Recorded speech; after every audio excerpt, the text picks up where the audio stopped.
இன்னைக்கு நம்ம memory of சேங்கனோட episode 7 தான் பார்க்க போறோம். இதுல ஃபர்ஸ்ட் சீன்லயே பாத்தீங்கன்னா, இப்ப எல்லா இடமும் நெருப்பெரிஞ்சுக்கிட்டு இருக்கு. ஒரு லேடி கத்திட்டு இருக்காங்க. "பேய் எங்க இருக்க? பேய் எங்க இருக்க?" அப்படின்னு சொல்லிட்டு கத்திட்டு இருக்காங்க. பார்த்தா அம்மா இங்கே தான் இருக்கேன்னு சொல்லிட்டு ஒரு குட்டி பொண்ணு ஓடி வரா.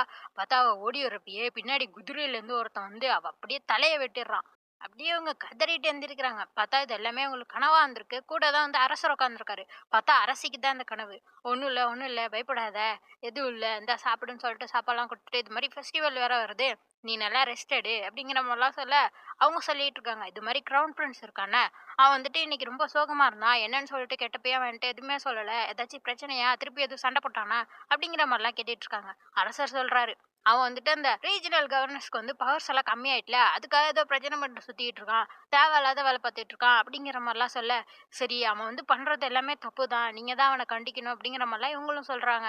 அதோட இவரு சொல்றாரு, "கவலைப்படாத. அந்த ஃபெஸ்டிவலுக்கு அவன தான் வந்து விருந்து ரெடி பண்ண சொல்லியிருக்கிறேன்.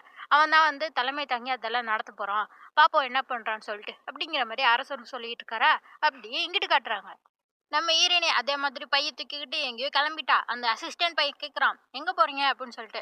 "இது மாதிரி நான் பேலஸ்க்கு போறேன்" அப்படிங்கிற மாரி சொல்லிட்டு அவ பாட்டுக்கு போயிடுறா. ஹீரோ வந்து அங்கதான் என்கிட்ட புக்கு படிச்சுட்டு இருக்கான். பார்த்துட்டு அவன் எதுவுமே கேட்கல. அவனும் விட்டுறான். அப்படி இங்கிட்டு காட்டுறாங்க. அரசிகிட்ட தான் அந்த கிரவுன் பிரின்ஸ் வந்து பேசிட்டு இருக்கான். இது மாதிரி அவங்க சொல்றாங்க, "ஏன்பா தேவையில்லாம சத்தம் போட்டு சண்டைலாம் போட்டுட்டு இருக்கியா?" அப்படிங்கிற மாதிரிலாம் சொல்ல அவன் சொல்றான், "என்னன்னா அப்பாவால தான் அப்ப வந்து புரட்சி வந்து அடக்க முடியல. அதனாலதான் பேய் இறந்து போனா" அப்படின்னு சொல்லிட்டு. அவங்களுக்கு கூட கனவு வந்துச்சுல்ல, பேயின்னு சொல்லிட்டு ஒரு பொண்ணு. அது இவங்களோட பொண்ணு. புரட்சி காலத்துல அவங்க வந்து அந்த பொண்ண கொன்னுட்டாங்களாம். அதான் அவன் சொல்றான், "அப்பாவால தான் அவ இறந்து போயிட்டா" அப்படிங்கிற மாரி இவன் சொல்லிட்டு இருக்க, அவங்க அம்மா, "போதும் நிப்பாட்டு. அத பத்திலாம் நீ பேசாத" அப்படிங்கிற மாரி சொல்லிட்டு, "அப்பா தான் உனக்கு வந்து அந்த ஃபெஸ்டிவல் அப்ப விருந்தெல்லாம் உன்ன ஏற்பாடு பண்ண சொல்லியிருக்கார்ல, அது எல்லாத்தையுமே சரியா பண்ணு. அதோட வந்து நீ போய் ஹீரோவ பாத்தியாம்ல" அப்படிங்கிற மாரி கேட்கறாங்க. "ஆமா" அப்படிங்கிற மாரி இவன் சொல்ல, அதான் சொல்றாங்க, பார்த்தா ஹீரோ வந்து இவங்களோட புள்ள இல்லையாம். இன்னொரு அம்மாவுக்கு பொறந்த புள்ள தான் ஹீரோவாம். அவன் வந்து சின்ன பிள்ளையா இருந்தப்பயே அவங்க அம்மா இறந்து போயிட்டாங்க. அப்பையிலேருந்தே என்னோட மகன் மாரி தான் அவன நான் வந்து பத்திரமா, பாசமா வளர்த்துருக்கேன். அதோட அவனுக்கு வந்து வேற நாட்டுலேருந்து ஒரு பொண்ணு கூட கல்யாணம் ஆயிருக்குல்ல. எந்த பிரச்சனை வேணா அவனுக்கு வரலாம். இது மாதிரி அண்ணன் தம்பிங்க நீங்க எல்லாரும் ஒத்துமையா இருந்து தான் எல்லாத்தையுமே பார்க்கணும் அப்படிங்கிற மாரிலாம் இவங்க வந்து அட்வைஸ் குடுக்குறாங்க. அந்த கிரவுன் பிரின்ஸும் சரி, சரி அப்படிங்கிற மாரி சொல்லிட்டு இருக்கான். அப்படியே இங்க அடுத்த சீன்ல காட்டுறாங்க. நம்ம ஹீரோயினியா சோகமா உட்காந்துட்டு சாப்பாட்ட போட்டு குத்திட்டு இருக்கா. என்னன்னு பார்த்தா ஹீரோ தான் இங்க சாப்பிட கூப்பிட்டுருக்கானா. "ஆமா, நம்ம 2 பேருக்கு இடையில தான் 3 ரூல்ஸ் இருக்குல்ல. அப்புறம் அதுக்கு என்ன இங்க கூப்பிட்ட?" அப்படிங்கிற மாரி ஹீரோயினி கேட்க, அவன் அமைதியா சாப்பிட்டுட்டு இருக்கான். "இப்ப என்ன அமைதியா தின்னுட்டு இருக்க?" அப்படின்னு சொல்றப்ப, "சாப்பிடுறப்பயும் தூங்குறப்பயும் அமைதியா தான் இருக்கணும்" அப்படிங்கிற மாரி சொல்ல, ஹீரோயினி, "ஆமா, ரொம்ப ரூல்ஸ் போடுறீங்கப்பா" அப்படின்னு சொல்லிட்டு இவ பாட்டுக்கு கடகடன்னு சோத்தள்ளி வாயில கொட்டிட்டு இருப்பாளா, அவ்வளவுதான் அடைச்சிக்குது. திருப்பி துப்பிருவா. பார்த்தா எல்லாத்தையுமே ஹீரோ மேல துப்பிடுறா. ஆனா ஹீரோ கோவமே படல. அவன் அங்க இருக்க டிஷ்யூ எடுத்து எல்லாத்தையும் தொடச்சுட்டு அவன் கேட்டுட்டு இருக்கான். "அடிக்கடி இப்பல்லாம் பேலஸ்க்கு போறியே எதுக்கு?" அப்படின்னு சொல்றப்ப, ஹீரோயினி சொல்றா, "அதுவா, அது அந்த தங்கச்சி பொண்ணுதான்ப்பா. அவ தான் என்ன பார்க்கணும்னு சொன்னா. அதனால தான் போனேன்" அப்படிங்கிற மாரி சொல்ல, உடனே ஹீரோ கேட்குறான், "தங்கச்சியா? ஏன் 2 பேரும் கண்ணாமூச்சி எதுவும் விளையாண்டுக்கிட்டு இருக்கீங்களா? அவ வந்து காலையில ஆள் அனுப்பி விட்றா, உன்னை பார்த்தே ரொம்ப நாள் ஆச்சு" அப்படின்னு சொல்லிட்டு. அப்படின்னு சொன்னோனே இவ அப்படியே டீ குடிச்சிட்டு இருப்பாளா, அதை கேட்டோன்னே அதிர்ச்சி ஆயி திருப்பி அதே அவன் மூஞ்சிலே துப்பிடுறா. பார்த்தா ஹீரோ கோவமே படல. ரொம்ப நல்லவனா இருக்கிறான். அவன் அப்படியே மூஞ்செல்லாம் தொடச்சுக்கிட்டு அவன் சொல்றான், "நீ என்ன பண்ற? அதெல்லாம் எனக்கு தேவையில்ல. அதோட இப்ப வந்து ஃபெஸ்டிவல் நடக்க போகுது. அரசர் நம்மளையும் வந்து இன்வைட் பண்ணுவாரு. அங்க வந்து கொஞ்சம் அடக்க ஒடுக்கமா இரு. இது மாரிலாம் இருக்காத" அப்படிங்கிற மாரிலாம் ஹீரோ சொல்லிட்டு இருக்கான். சரி, சரின்னு ஹீரோயினி பார்த்துட்டு இருக்காளா, அப்படியே இங்க அடுத்த சீன்ல காட்டுறாங்க. இவ ஏம்மா அடிக்கடி பேலஸ்க்கு வரா? இந்த ப்ரீஸ்டெஸ்ஸ பார்க்க தான் வரா. அத வந்து ஹீரோட்ட சொல்லவே மாட்றா. அதான் இங்க காட்டுறாங்க. இங்க தான் அந்த ப்ரீஸ்டெஸ்ட்ட பேசிட்டு இருக்கா. "இது மாரி ஃபெஸ்டிவல் நடக்க போகுது. என்னால கொஞ்ச நாள் உங்கள பார்க்க முடியாதுன்னு" சொன்னா, அவங்க சந்தோஷமா இருக்கிறாங்க. "அப்ப நான் வராதது உங்களுக்கு சந்தோஷமா?" அப்படின்ற மாரி அவ கேட்டுட்டு இருக்கா. அதோட பார்த்தா புக்கு கீழ விழுந்துரும் பெஞ்சுக்கு பின்னாடி. சரின்னு சொல்லிட்டு 2 பேரும் தான் நகர்த்தி அத எடுப்பாங்களா, ஒரு குச்சி வரவ மண்டையில விழுந்துரும். சரின்னு சொல்லிட்டு அத எடுத்து வச்சுட்டு பார்க்குறப்ப, அங்க ஒரு மாட்டு கொம்பு மாரி இருக்கு. அது ஒரு இசைக்கருவி போல. அத எடுத்துட்டு, "ரொம்ப அழகா இருக்கே! நான் வாசிக்கவா?" அப்படின்னு சொல்லிட்டு எடுக்கிறப்ப, அந்த பிரீஸ்டஸ் வந்து புடுங்கிடுறாங்க. புடுங்கிட்டு, "இல்ல, நீ இது வாசிக்கக்கூடாது. உடைஞ்சிருக்கு" அப்படிங்கிற மாரி ஒரு மாரி சோகமா இருக்காங்க. ஹீரோயின பார்த்துட்டு, "ஏன் என்னாச்சு? ஏன் இவ்ளோ சோகமா இருக்கீங்க?" அப்படிங்கிற மாரிலாம் கேட்க, "அதெல்லாம் ஒண்ணும் இல்ல. எனக்கு கொஞ்சம் உடம்பு சரியில்ல. நீ இப்ப கிளம்பு" அப்படிங்கிற மாரி சொல்றாங்க. "ஐய்யய்யோ! நான் ஏதோ தப்பு பண்ணிட்டேனா? என்ன இனிமே வரக்கூடாதுன்னு சொல்லிருவீங்களா?" அப்படிங்கிற மாரிலாம் ஹீரோயினி கேட்க, "அதெல்லாம் ஒண்ணும் இல்ல. இது மாதிரி இது மாதிரி இங்க இருக்க இந்த இசைக்கருவிய நீ கூட எடுத்துட்டு போ. கொஞ்ச நாள் நீங்க வர முடியாதுல்ல. நல்லா பிராக்டிஸ் பண்ணிட்டு வா" அப்படிங்கிற மாரி சொல்றாங்களா, ஹீரோயினியும் சந்தோஷமா அத தூக்கிட்டு போயிட்டுருக்கா. அதோட ஹீரோயின்ட்டருந்து புடுங்குனால அந்த மாட்டுக்கொம்பு மாரி ஒரு இசைக்கருவி. அத பார்த்துட்டு அந்த ப்ரீஸ்டஸ் நின்னுட்டு இருக்காங்க.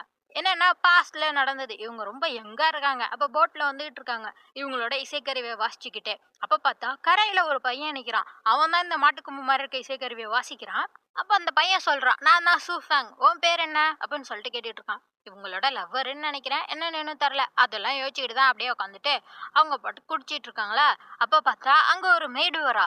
இந்த மெய்ட தான் எபிசோட் 5ல வந்து லாஸ்ட்டா காட்டியிருப்பாங்க. யார் கூடயோ உட்காந்து பேசிக்கிட்டு இருப்பா.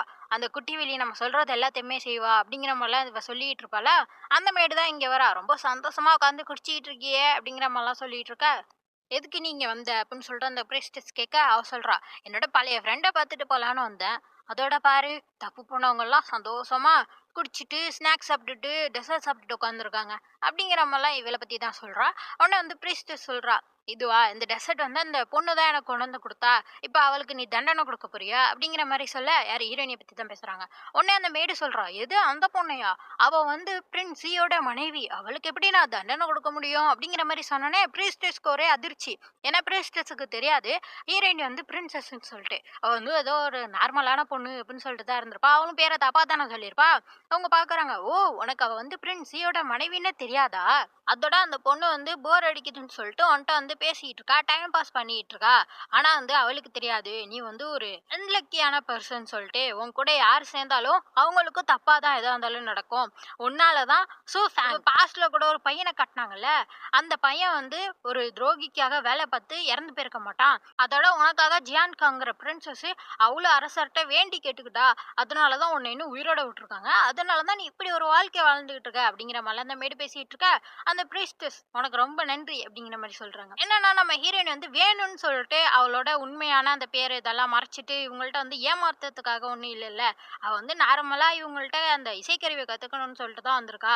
ஒன்னாலதான் எனக்கு அந்த உண்மை தெரிஞ்சிச்சு. அதோட ஹீரோயினுக்கு என்னை பத்தி உண்மையா எதுவுமே தெரியாது. அதனால அவளுக்கு எந்த பிரச்சனையுமே வரப்போறதும் இல்ல.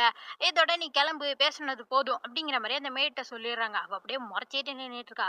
அப்படியே இங்கிட்டு காட்டுறாங்க, நம்ம ஹீரோ ஹீரோயின் இருக்காங்க பேலஸ். அதுக்குள்ள இருந்து ஒரு அசாசன் ஓடுறான். அவனை துரத்திக்கிட்டே அந்த காட் இருக்கான்ல அவரும் போறாரு. அவனா ஏதோ வித்தெல்லாம் கட்டி அங்க வந்து தப்பிச்சு போயிடுறான். அதோட ஹீரோ வந்துடுறான். அவன் யாரு எதுவும் தெரிஞ்சிச்சா அப்படின்னு சொல்லிட்டு கேட்க, அந்த டி சொல்றாரு, இது மாதிரி போன தடவை ஒரு அசாசனை பார்த்தாருல, அவனை மாதிரியே தான் இவனும் இருக்கிறான். இவன் வந்து ஹீரோயினியோட ட்ரெஸ்ஸிங் ரூமுக்குள்ள இருந்து ஓடனான் அப்படிங்கிற மாதிரி சொல்ல, அது மாதிரி ஒரு அசாசன் எதுக்கு ட்ரெஸ்ஸிங் ரூமுக்குள்ள போயிருக்கணும், நாளைக்கு வேற அந்த ஃபெஸ்டிவல் நடக்க போகுது, எந்த பிரச்சனையும் வரக்கூடாது, நீ வந்து ட்ரெஸ்ஸிங் ரூமை வந்து நல்லா அலசி ஆராய்ப்போ அப்படிங்கிற மாதிரி சொல்லிடுறான். அப்படியே அந்த எபிசோட் முடியுது. அடுத்த எபிசோட் அடுத்த ஞாயிற்றுக்கிழமை வந்துடும். இதுக்கு மறக்காம சேனலை சப்ஸ்கிரைப் பண்ணிக்கோங்க. பை.